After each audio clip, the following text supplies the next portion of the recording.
Ladies and gentlemen, boys and girls, people and children of all ages and every pronoun and gender, this is the Paul Leslie Hour, and we are honored today to welcome Bobby Bank, photographer of the stars. Let's meet Bobby. Stay with us. Enjoy the show.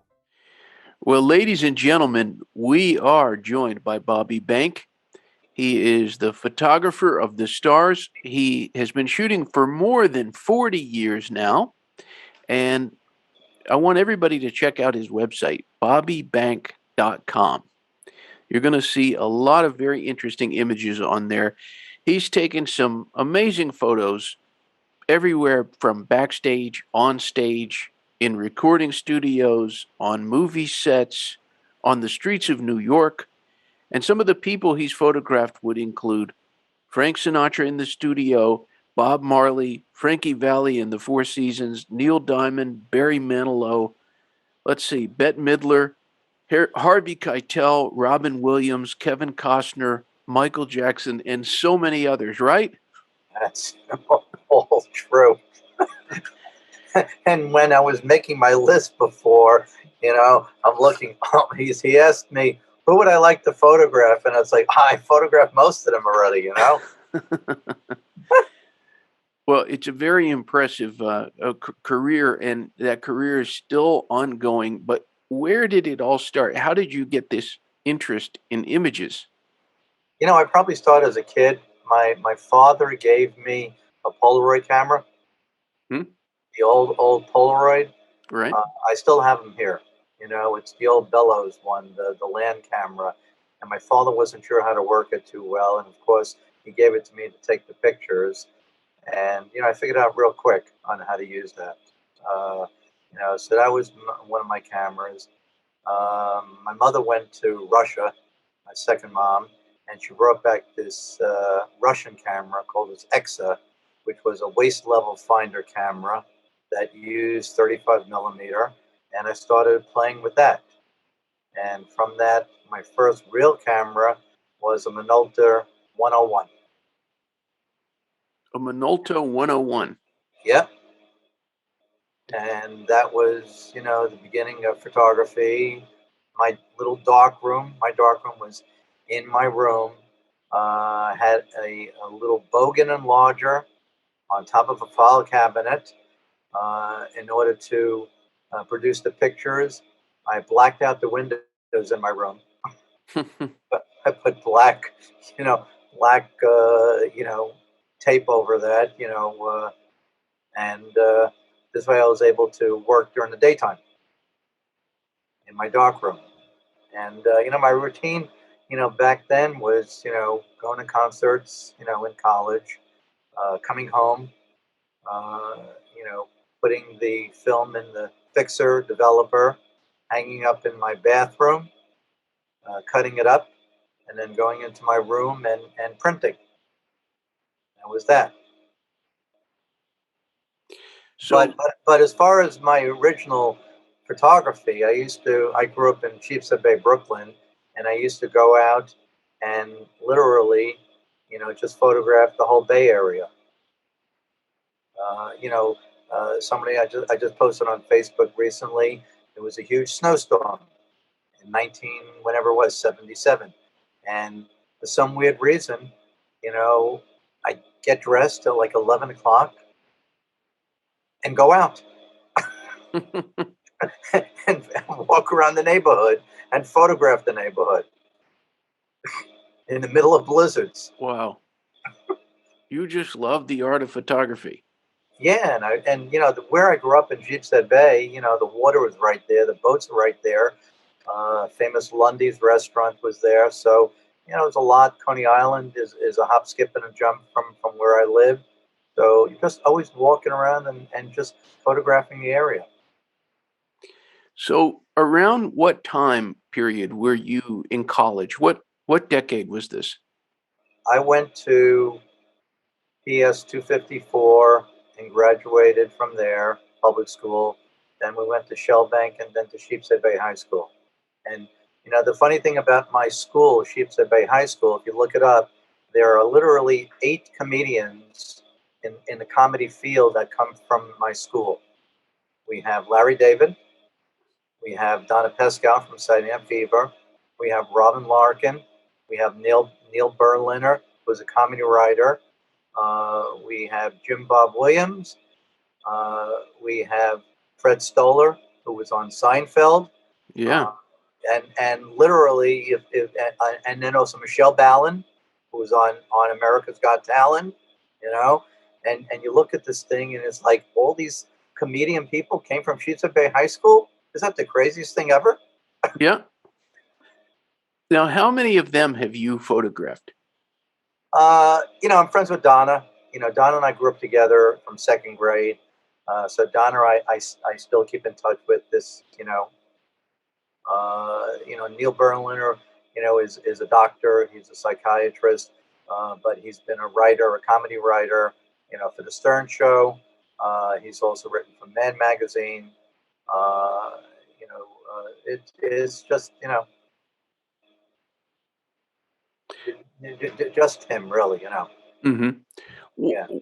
What is it like to take photos in such an interesting and iconic place as New York City? Well, you know, I started off when I was in college, and I'll tell you, you know, I went from, you know, the high school to college. I went to Kingsborough Community College, all right, a 2-year school, which after Kingsborough, I went to Hunter, and I joined the radio station, you know, the college radio station, to become a DJ. I was a DJ in the morning, all right, and you know, then I kind of got more involved with the radio station, become its music director, you know, and just got more involved in the radio station, which was called WKCC Radio, a Cary Current station that was just around the campus only, you know, in the speakers in the dorms, you know, in the you know, libraries, in the eating areas. That's where it was. You know, later on when I graduated, you know, they built the entire campus, which, you know, then they moved over to FM, and they had that. But, you know, we used to get a lot of freebies from various people like the record companies who would, you know, give us free records and, you know, to promote things like their PSAs. And one of the first things I went to in college was the Tommy press conference party. So here I am, 17 years old. I go to the Essex House on Central Park West with my little college ID, PCC radio. You know, there's a guard there, not like today with the security. You know, I wasn't on a list. You know, it was just me and a buddy of mine. I showed my college ID, WKCC radio, you know, and they let us in. You know, big ballroom. And at the front of the dais, this big area, was Robert Stigwood and Margaret, Tina Turner, Elton John, and 3 members of The Who, minus Wow. Daltrey, because Roger Daltrey was making that Ken Russell movie, Listomania, which didn't go too well. You know, but Pete Townsend was there, John Entwistle, and Keith Moon was there. You know, huge, huge thing. In fact, here's a picture. Hold on.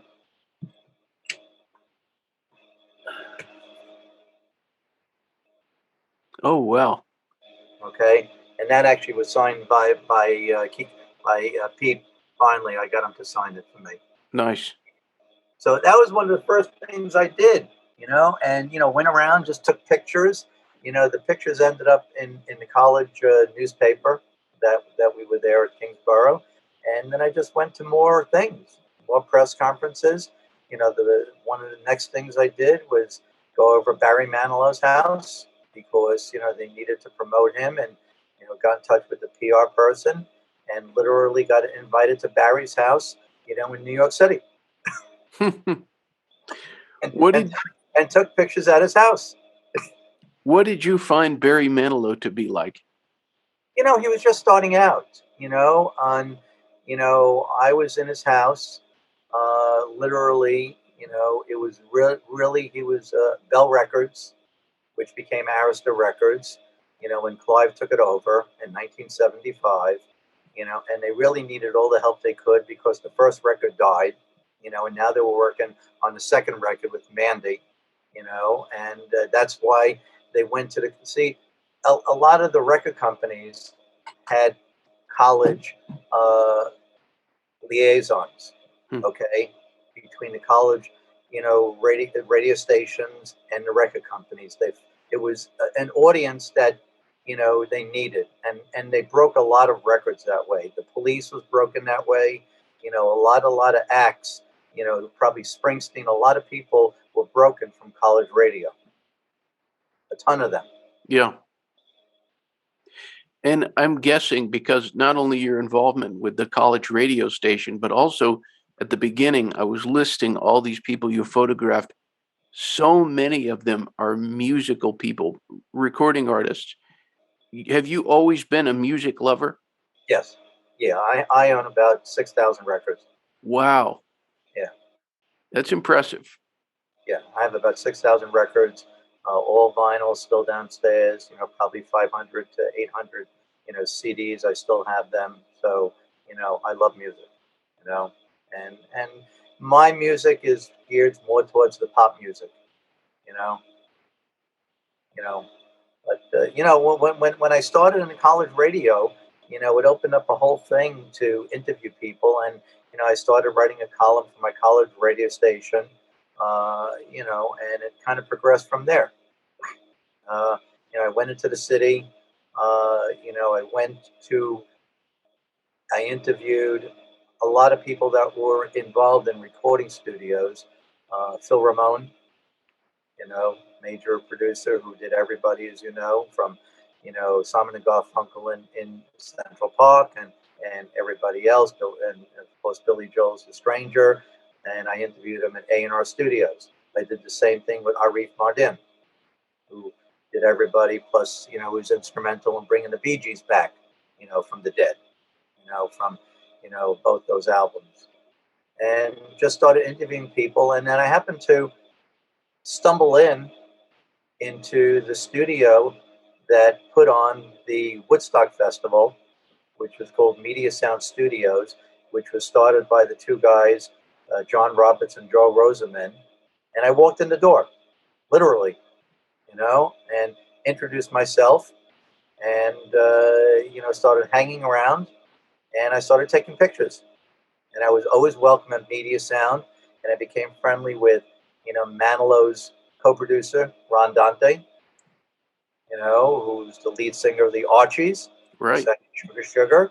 And, Ronnie helped me, when they took my pictures of Manilow in concert, he helped me, put my 3 pictures on the Barry Manilow Live album. He was helping me with that. He kind of gave a push to the art director, Bob Heimel at Arista Records, to use my 3 pictures, which he did. Great. So I always used to hang around Media Sound. I became very close with another famous record producer, arranger, Charles Colello. Does that name ring a bell to you? Absolutely. Yeah. And Charlie took a very liking to me. And Charlie just wanted, I interviewed him for this newspaper that I did, Musicians Classified, or a rag newspaper. And Charlie just invited me to come to every session that he did. There you go. So, from, interviewing him, to hanging out with Frankie Valli, in the 70s. And he was doing Frankie Valli stuff, and plus all the Four Seasons. Kenny Nolan, I Like Dreamin', Barbra Streisand, Engelbert. We hung out with Engelbert doing After the Lovin', Juice Newton. The list went on and on and on and on. Connie Francis, and every time there was a session, Charlie would invite me to come down to Media Sound or whatever studio he was in, mostly Media Sound, to just take pictures and document it. And then one day, Charlie says to me, Bobby, tomorrow, 4 o'clock, okay? Okay. Well, that was the Sinatra session, Oh, well. and, I come to Media Sound, and it was Studio A, and, on the door it said no entry, in there on the glass. And I'm standing outside like a schmuck, and then somebody comes out and they go, what are you doing out here? It says no entry. No, that doesn't mean you, come in. And so Frank is there with Barbara, his new wife, and Julie Rizzo, the bodyguard restaurateur. And Frank is there to sing a song that Paul Anka wrote called "Everyone Ought to Be in Love." And Charlie arranged it, the day before with the strings and everybody. And that was that. And also, jazz artist Joe Beck was there to do a remake of All or Nothing and Night and Day. Okay. And I ended up shooting 11 rolls that day. The funny thing is Paul, I never took a picture with him like a schmuck. Too bad. I took a picture of everybody with Frank except me. Mm. So, How did that feel? Was it at all intimidating to take photos of Frank Sinatra? probably in the first few minutes when I was in the studio with him. But I got to tell you, right afterwards, it was just, hanging around with him, and I didn't think anything of it. Probably when I left there that day, probably it hit me afterwards when I left, that I was, literally in a closed recording session with Frank Sinatra. But during the daytime, I really didn't think about it. I was kind of thinking about how to get the best pictures. You've taken so many pictures. Is it possible to pick a favorite photo that you've taken? I just went through things last night on my phone, on my computer, and kind of between the music stuff, the concert stuff that I've done, and I've always listen. I started off in New York City in probably one of the coolest venues ever, which still today, nothing comes close to it, which is the Bottom Line. West Fourth and Mercer across from NYU. And we saw some great shows there. What's his name show? I didn't see it, but Bruce Springsteen, when he first broke from the his, because the first two albums didn't work for CBS. It was the third album that finally broke, and he did a week at the Bottom Line. The first day, no one went. The second day, CBS was giving away, tickets and things like that. And, finally, it became like a no standing. You couldn't get in the door into the Bottom Line. But listen, I photographed Peter Allen there, flamboyant Peter Allen, Billy Joel, Barry Manilow, Cheech and Chong. I mean, my list goes on and on of who I photographed at the Bottom Line. Leader of the Pack, the Ellie Greenwich show with everybody in there, with Darlene Love, and just some great shows at the Bottom Line, really. Jimmy Buffett has this song called Bank of Bad Habits, and there's a line in there. He sings, "A picture's worth 1,000 words. Just ask a cameraman." What makes for a good picture? I knew you were going to ask me that because I took the book out. So the reason I'm going to show you the book is, if you're familiar with 60 Minutes, the TV show. Yeah. Okay, and the original producer of that show was a gentleman by the name of Don Hewitt, who basically started this thing. And Don wrote a book, that was published, many years ago, which I have a copy here. And his title of the book is The Reason, How I Can Sum Up Taking Pictures. And here's the title of the book. Tell me a story. Yep. So that sums up how, I guess, I look at how to take a picture. So if I can show you my picture, it will tell you the story, or it should tell you the story. You shouldn't have to ask me about it. Right. Well, that's a great point, because when I think about great pictures, there's usually, like, it's just not, here's a person's face. It's usually like he's looking at something, or it's like, oh, it's obvious he's talking on the phone.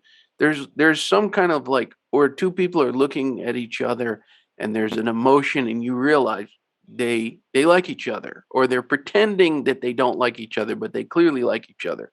But there's some kind of story element to the picture. Yep. Yep. What So, is the so as far as what is a great photo, is that what you Hmm? want to ask me? Yeah, what's a great photo? What makes one?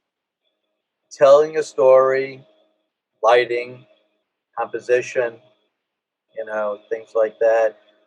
You know, a lot of things, you know, back then we were able to do in the dark room, burning and dodging. You know, I underexposed a negative. And listen, all my negatives are still here. You know, I got all my negatives still here.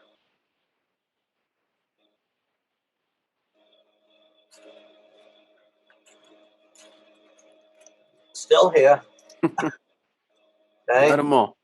This is here. Still here. Wow. You know? And, Interesting. and actually, oh, this is the one too. So this is, you know, I told you I used to go to stuff in college radio. Okay. And this is February 20th, 1976. Leonard Skinner, okay, is at MCA Records.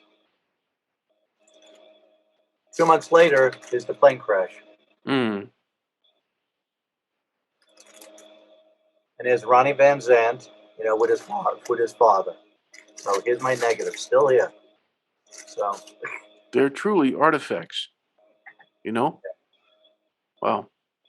so you know, I have my negatives in books chronologically going from, you know, I probably started photographing seriously in 74, 75. You know, in college, and then really went gangbusters in the late 70s, 77, 78, 79, 80, 81, 82, where I did anything. I mean, I was everywhere. What is the best thing about what you do? You know, it kind of looking at my pictures, you mean? When I look back at them? Yeah, or just like when you go and you take photos, is there a part of it that you like the most? You know, I like to capture, I guess, you know, that moment and time and maybe like as everyone says, freeze it, you know? Mhm. Go back like we just did and look at that picture of the Who. I mean, I remember that whole thing, you know, of that Tommy press conference. So, Hmm. No, we talked about this earlier, but could you come up with someone that you've always wanted to photograph but you haven't yet? yep, I wrote it down. So Okay.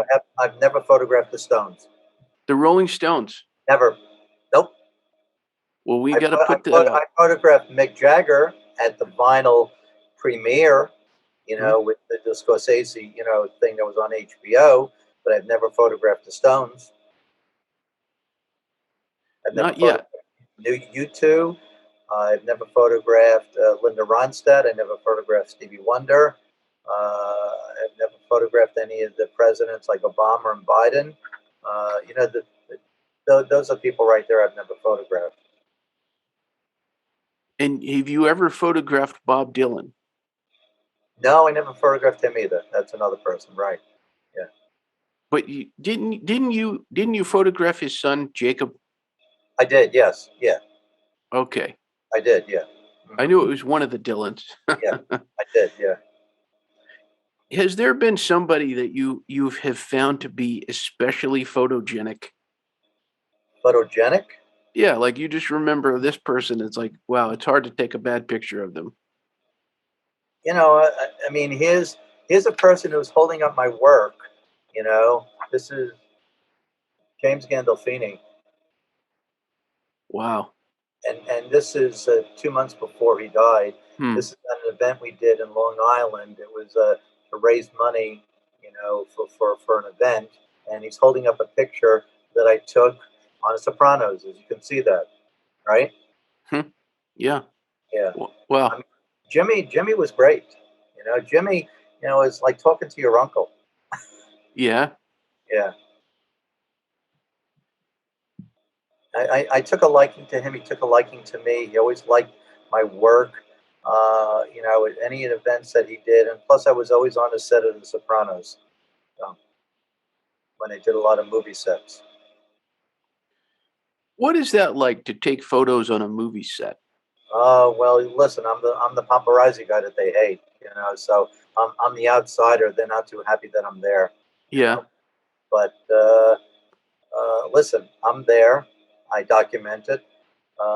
We try to work nice together, and we just take pictures when they're outside. That's all. Hmm.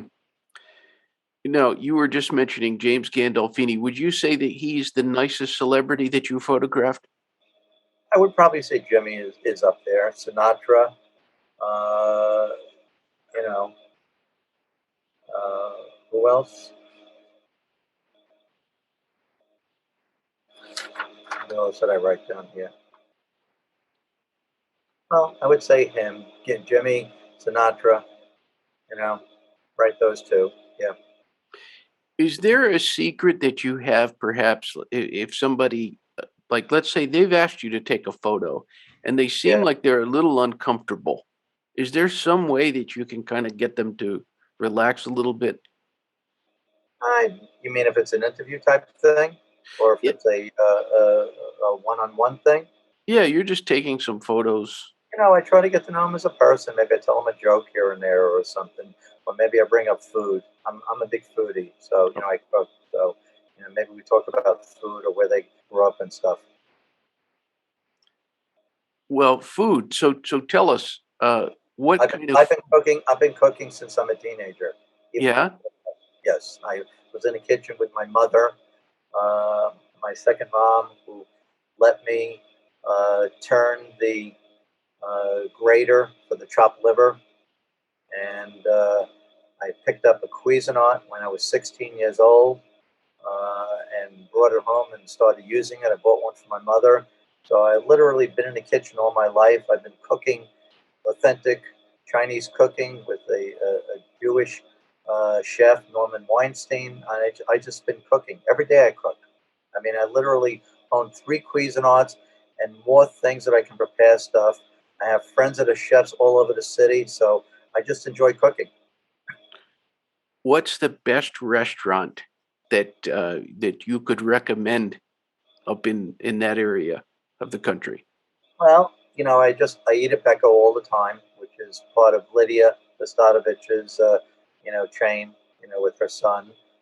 I've eaten at Rayo's, the famous restaurant, up in Harlem that has 10 tables that you can't get a reservation for. I've eaten there a few times. So, those are two great restaurants in the city. I'm hoping you can tell us about, and I hope I'm pronouncing it right. Is it Jewellight Jewellight, Talent? yeah. Jewellight? Tell Well, I us would about call that. it. Well, what happened is I photographed many people for the autograph conventions. And, I did that for a number of years to photograph them. And, wanted to see what it was like to get in to represent somebody. And the first one I did was the amazing Kreskin, who is still around, as you know, because you interviewed him already. You Right, know, twice. twice, right. And, I had Kreskin at one of the shows, many years ago, and he did okay, and then all the people I've kept in touch with over the years, I started asking around if they want me to represent them for the shows, and it's grown now to about 80 people. Nice. Wow. Yeah. I mean, the last show that we did, I had John Aston from Beverly Hills Cop, Jonathan Schmack from Ferris Bueller, Chelsea Ross from Rudy and Hoosiers and Major League, Jeffrey Owens from The Cosby Show, and Skip Kaparis, also in Major League. Oh, and I have more shows that I go to, as I represent them during the autograph cons all over the country. So if somebody out there, they're watching this or they're listening to this, and they decide they've looked at a few of your pictures and they thought, I would like for this guy to photograph me for whatever, for my album jacket, for my headshots or whatever. Is that something that you do? Do you take on new clients? Sure. Uh huh. Yeah, well, we'll do that. So you go to bobbybank.com. Right. Okay. Tell me, not just limited to photography, just in general, with your life, what is the best thing about being Bobby Bank? What is the best thing? Yeah. I don't know. I try to make every day, one day at a time, like everybody else does. You know, I have a great daughter, and I have great friends and family. You know, my cousins, some of them I want to kick their asses in that, don't stay in touch like they should. But you know, I think everybody has a good, well-rounded people that they can call their friends and talk to them and help them all the time. Before we go, there's something that I got to tell you. This is a really interesting little factoid. Yeah. Okay, on December 12th, 2015, if I'm to believe the photo credits, you were at a concert. Robert Davi, he was celebrating the 100th birthday of Frank Sinatra in Mashantucket, Connecticut. Is Correct. that right? Yes. Okay. Yeah. I was at that show. Right. He was actually I was working for him. And you took some great photos that night. Right. Well, I was working for him. So Robin and I, met. The original thing when I met is going back to the college. Okay. I ended up on the set of Contract on Cherry Street. Okay. Oh, yeah. I went to Queens Plaza, and I was with the representative from NBC because it was, I think, being aired on that, whatever. Anyway, they clear me. They put me onto the platform. Hmm. And I take pictures, and I meet Harry Guardino, who was the co-star with Clint Eastwood on the Dirty Harry movies, and this other guy. And I don't know who he is, but I'm photographing him, and he's in the street with Harry Guardino, and I kind of put these pictures aside, and not thinking who it was. Years later, I'm looking at my pictures on the contact sheet, and I scan my pictures, and I look, and it's like, that guy looks real familiar, because it was, probably from his thing from Die Hard and Goonies and other stuff he's been. And I look, and it's like, oh, that's Robert Davi. That's probably the first thing he's ever done, And sure enough, I look at the IMDb credits. I contact him through an agent, through another agent to finally get to him. And it's like, you better call me back, bro, because I have pictures that you want to see. Yeah. Because when you see these pictures of you on Contract on Cherry Street, you won't believe when you see them, He Wow. called me up, and we had a long conversation. I sent him the old pictures. I printed up stuff to him, and we became like best buds, and he invited me to his concerts in Long Island. He was doing in Eisenhower Park. I photographed him out there. And then he was doing the show. He does Dobby Sings Sinatra, on his website. And he invited me to come to Connecticut, and photograph him and videotape him. And then, the president, was there also from the hotel, Felix Rappaport, the one that died. Yeah. The president of the hotel there. And it was a whole big thing, as you know, celebrating the Sinatra's birthday. That's correct. What did you think of that show? That was great. He's Yeah. he's wonderful. He's a great as you saw the show, he brings a whole huge orchestra with him, not just one or two pieces, and he puts his heart and soul to it, and he's got a great voice, That's right. That's right. Well, Bobby Bank, I hope that we have a chance to meet someday. Well, you're based where again? I'm quite a ways from New York and New Jersey, but I'm down here in the South, right outside of Atlanta, Georgia. No, I was there this year. I was stuck 13 hours at the airport. Sorry. Our airport does not have a great reputation. No, actually, it was very nice. Oh, yeah? Good. Yeah, Good. it was just the Delta getting back on a flight to come back. Yeah. Well, Yeah, but Hartfield is a beautiful airport. you're a kind man. Well, Well, Bobby Bank. you should come up here. We do a lot of autograph conventions. You're more than welcome to come. The big one that we do here is the Chiller Show, the Chiller Expo in Parsippany. It's twice a year, which is April and October. And, you should come up here and come up and enjoy the spring, in the New Jersey area, New York, New Jersey. Do you have any parting words for our viewers out there? No, just look at my work, I just appreciate you interviewing me and a little bit of insight to everything. I mean, were you okay with everything, Paul, or what? I'm happy with it. I'm pleased to have you on here. Well, I appreciate the thought of you asking me after all these months, when we had our thing. And if there's any other celebs that you want me to help you interview, I'm right here for you, Well, thank you. I appreciate that. Well, Bobby, until next time. The Paul Leslie Hour is made possible by people like you, listeners, viewers. Please go to thepaulleslie.com/support, and you'll know what to do when you're there. Thank you. Thank you, everyone who contributes. Video editing today by Kumar. Performance of The Entertainer intro song by John Primorano. And of course, this is your announcer speaking. See you next time on the Paul Leslie Hour.